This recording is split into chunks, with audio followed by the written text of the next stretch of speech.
Hello everyone.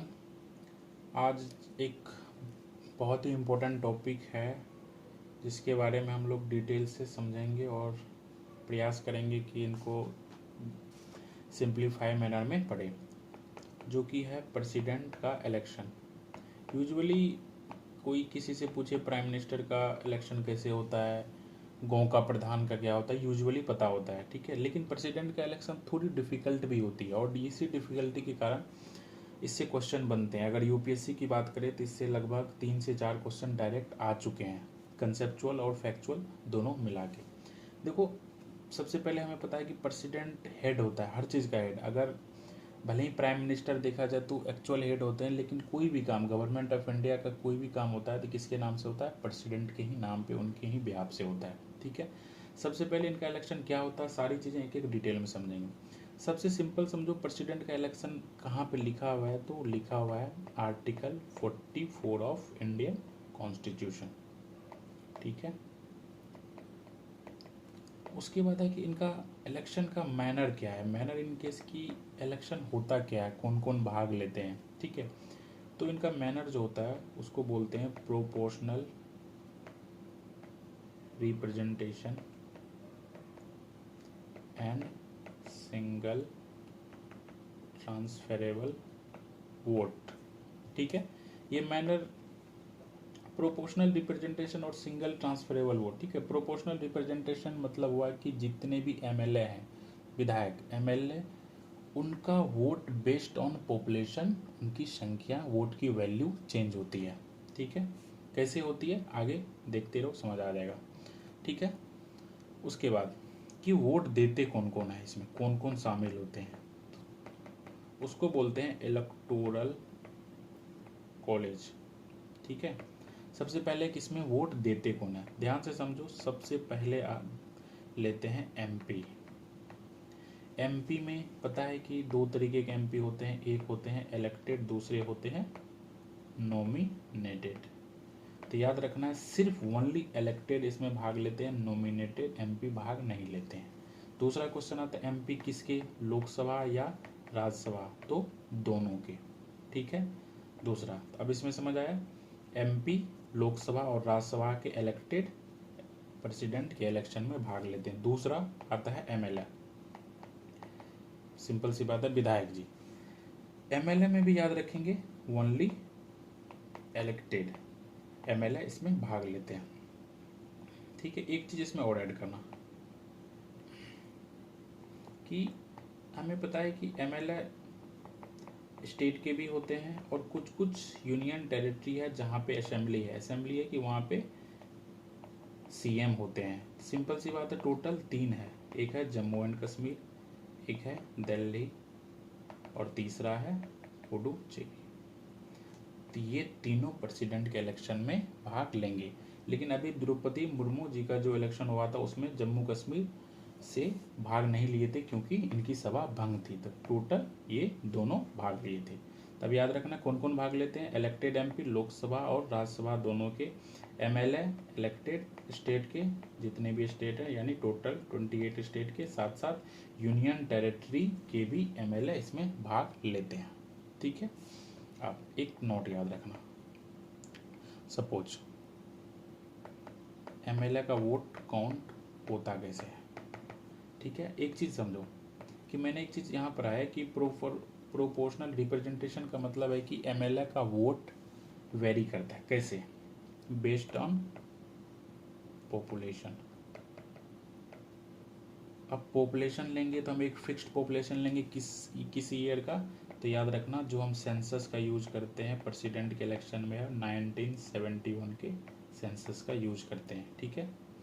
अब इसका simple सा फॉर्मूला होता है, ऐसा नहीं कि कोई बहुत रॉकेट साइंस नहीं होता है। एमएलए वोट, इसको करते हैं टोटल पॉपुलेशन, जिस स्टेट का हम काउंट करना चाहते हैं उसका टोटल पॉपुलेशन, और उसको डिवाइड करते हैं total elected number of MLA, उनके बाद इनको डिवाइड कर देते हैं 1000 से। ये है फॉर्मूला। एग्जाम्पल लेके समझते हैं। सपोज हम एग्जाम्पल लेते हैं किसका सबसे ज़्यादा वोट है, कहाँ के एमएलए का, तो है यूपी।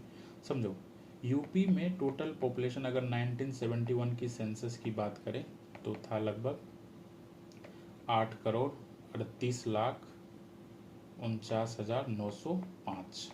ठीक है, इतने टोटल पॉपुलेशन थे। और हमें एक चीज़ पता है कि टोटल एमएलए कितने हैं यूपी में, वो है 403। अब सिंपल सा बात है, यूपी के एमएलए, एक सिंगल एमएलए का वोट हम डिसाइड करते हैं।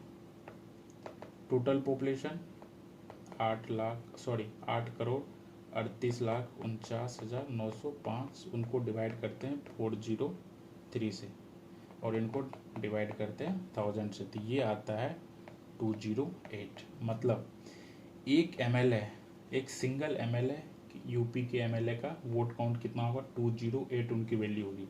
अब फिर हम बात करेंगे total MLA vote. Total MLA vote कितना, एक का 208 हुआ, टोटल एमएलए कितने 403, तो इसको मल्टीप्लाई करोगे तो टोटल आएगा 83,824 टोटल। मतलब टोटल यूपी से टोटल वोट कितने काउंट होंगे, इतने। ठीक है, और सबसे सिंपल एक और एग्जांपल से लेके समझो। सेकंड एग्जांपल सिक्किम का।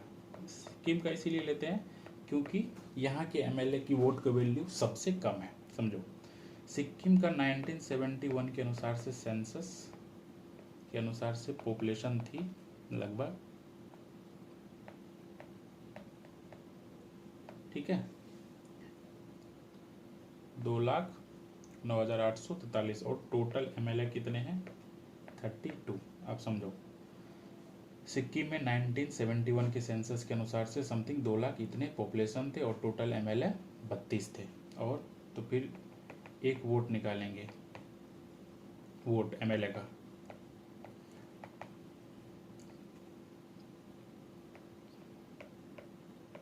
इनको डिवाइड करेंगे 32 से और इनको फिर 1000 से। तो अगर आप कैलकुलेट करोगे तो ये आएगा 6.55। याद रखना, जब भी 5 से ज़्यादा हो तो इनको काउंट करेंगे 7। अब total MLA vote of Sikkim 32 total MLA है और एक का वैल्यू कितना है 7, ये हुआ 224। अब समझो यूपी का कितना आया 83,824, इनका आया ओनली 224। इसी तरह देखो, अभी हम सिर्फ 2 स्टेट का निकाले, एक यूपी का और सिक्किम का। इसी तरह हम एक स्टेट का निकाले तो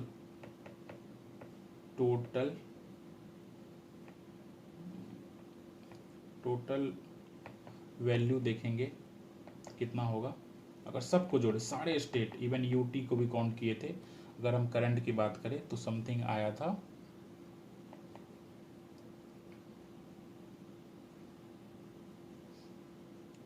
5,43,231। याद रखना, ये टोटल एमएलए, टोटल जितने एमएलए थे सारे को काउंट किए तो 5,43,231 वोट की वैल्यू आई थी। अब सोच के देखो, एक और याद रखना, total number of MLA, state और यूटी दोनों मिला के बात की, ये इक्वल होता है टोटल वोट है ये, ठीक है, total value of vote of all MP. ठीक है, अब याद रखना ये इक्वली इन्हीं को डिवाइड करते हैं टोटल एमपी से। अब चलते हैं सेकेंड लाइन, एमपी लोकसभा के और राज्यसभा के। और सबसे पहले बात करते हैं टोटल लोकसभा में एमपी कितने हैं जो वोट करते हैं, तो 543, और राज्यसभा में कितने हैं 233। दोनों को ऐड करोगे तो कितना आता है 776।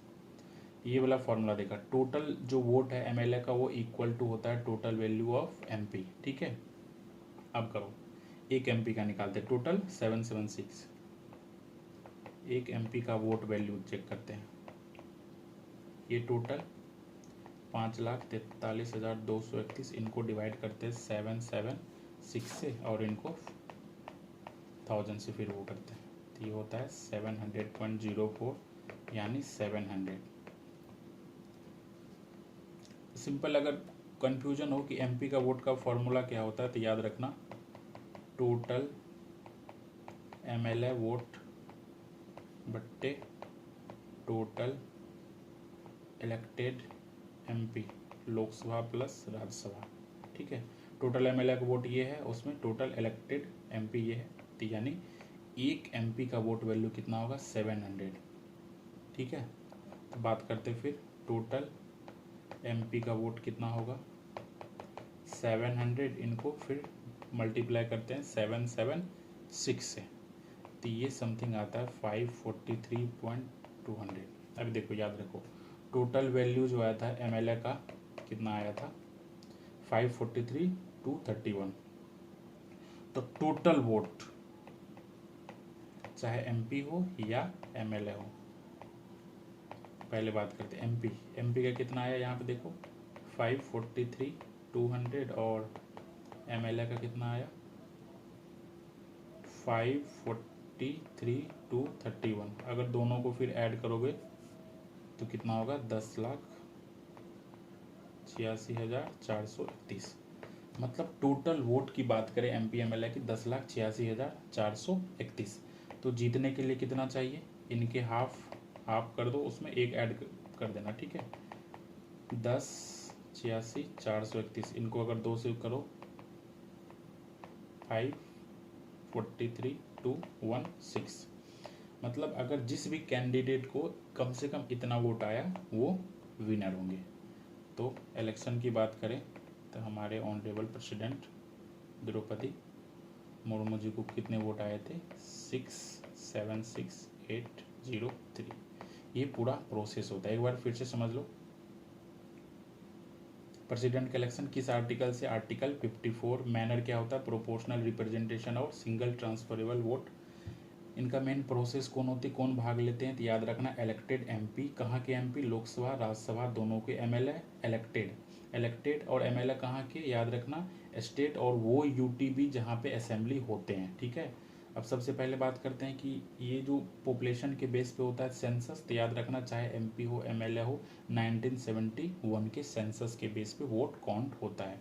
एमएलए का वोट काउंट कैसे करते हैं, टोटल पॉपुलेशन, जिस स्टेट के एमएलए की बात करें टोटल पॉपुलेशन कितनी है और उनमें टोटल इलेक्टेड, याद रखना इलेक्टेड एमएलए, उनके बाद उनको 1000 से डिवाइड कर देते हैं। तो इसमें एक एमएलए का आया, फिर उसको टोटल स्टेट का निकालते हैं एक एमएलए और जितने उसमें एमएलए हैं उनको मल्टीप्लाई करके। जैसे कि यूपी के एक एमएलए का वोट क्या है 208, फिर टोटल करेंगे तो 83,000 समथिंग। ठीक है, इसी तरह सारे स्टेट का करेंगे तो टोटल आएगा 5,43,231। इसी तरह टोटल एमपी का जो भी आया उनको फिर डिवाइड करते हैं, टोटल हमारे एमएलए का जितना आया उसमें टोटल एमपी हमारे इलेक्टेड, याद रखना एमपी में भी इलेक्टेड एमपी कि जितनी टोटल है उनको करते हैं, तो एक एमपी का वोट वैल्यू आता है और फिर उनको टोटल एमपी वोट वैल्यू करते हैं। तो एमपी एमएलए का सेपरेटली निकालने के बाद दोनों को ऐड करते हैं तो टोटल वोट ये हुआ। और ऑब्वियसली हम जानते हैं कि जिसको आधे से ज़्यादा आएगा वो विनर होगा। ठीक है, अगर कुछ भी इशू हो इस चीज़ से रिलेटेड समझने में कमेंट करना। Thank you.